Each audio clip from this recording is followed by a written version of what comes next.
اس سے پہلے بتایا جا چکا ہے کہ سنت رامپال کے نزدیک اس پوری کائنات کو بنانے والے، اس زمین و آسمان کو پیدا کرنے والے یہ کبیر داس ہیں۔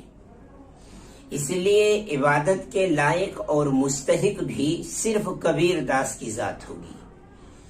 اگر ایک کبیر داس کی عبادت کی گئی، کبیر داس کی بندگی کی گئی، تب تو اسے اصل معنوں میں عبادت اور بندگی کہا جائے گا۔ لیکن اگر کبیر داس کو چھوڑ کر کسی اور کی اطاعت کی گئی، کسی اور کی پوجا، کسی اور کی بندگی کی گئی، تو اسے عبادت اور بندگی کا نام ہی نہیں دیا جائے گا۔ اس لیے کہ عبادت صرف خدا کی ہوا کرتی ہے، اور سنت رامپال کے نزدیک خدا صرف اور صرف کبیر داس کی ذات ہے۔ سنت رامپال اس سے آگے بڑھ کر ایک اور بکواس کرتے ہیں۔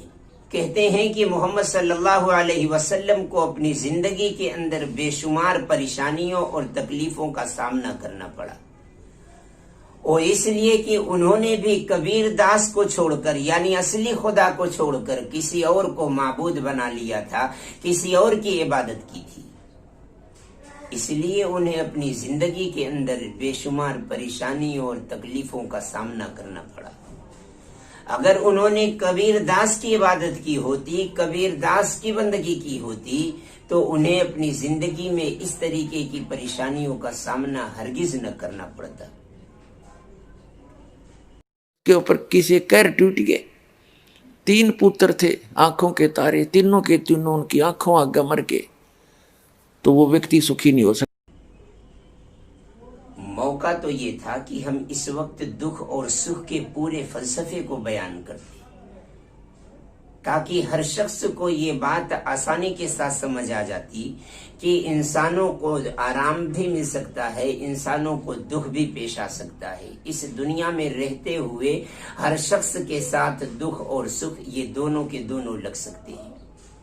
دکھ کو دیکھ کر اور سکھ کو دیکھ کر کسی بھی شخص کے صحیح یا غلط ہونے کا فیصلہ نہیں کیا جا سکتا۔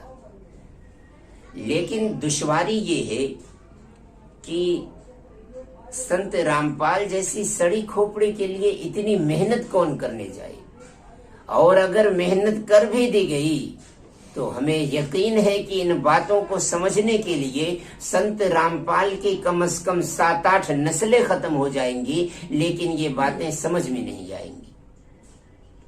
اس لیے میں مختصراً صرف 2-3 باتیں عرض کرتا ہوں تاکہ بات آسانی کے ساتھ سمجھ آ سکے۔ سب سے پہلی بات تو یہ ہے کہ یہ دنیا ایک دارالامتحان ہے، یہ دنیا آزمائش کی جگہ ہے۔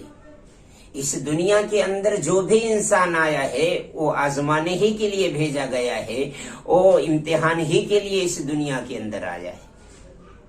البتہ امتحان اللہ کبھی آرام دے کر کے لیتا ہے تو کبھی تکلیف دے کر کے لیتا ہے۔ آزمائش کی گھڑی کبھی دکھ میں آتی ہے تو کبھی سکھ میں بھی آتی ہے۔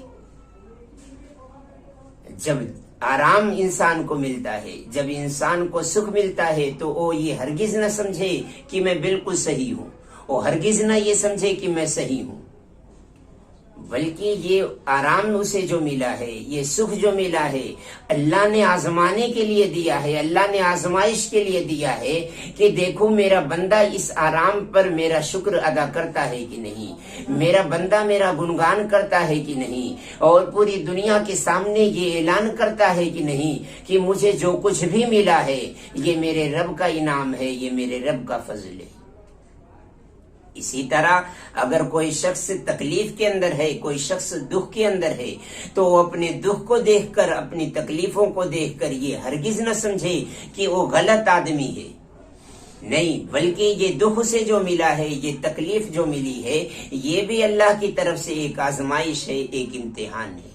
اللہ دیکھنا چاہتا ہے کہ میرا بندہ ان تکلیفوں کے اندر، ان پریشانیوں کے اندر صبر کرتا ہے کہ نہیں، اور اپنی پریشانیوں کو، اپنی تکلیفوں کو میرے سامنے رکھتا ہے کہ نہیں، مجھ سے لو لگاتا ہے کہ نہیں، مجھ سے مدد مانگتا ہے کہ نہیں۔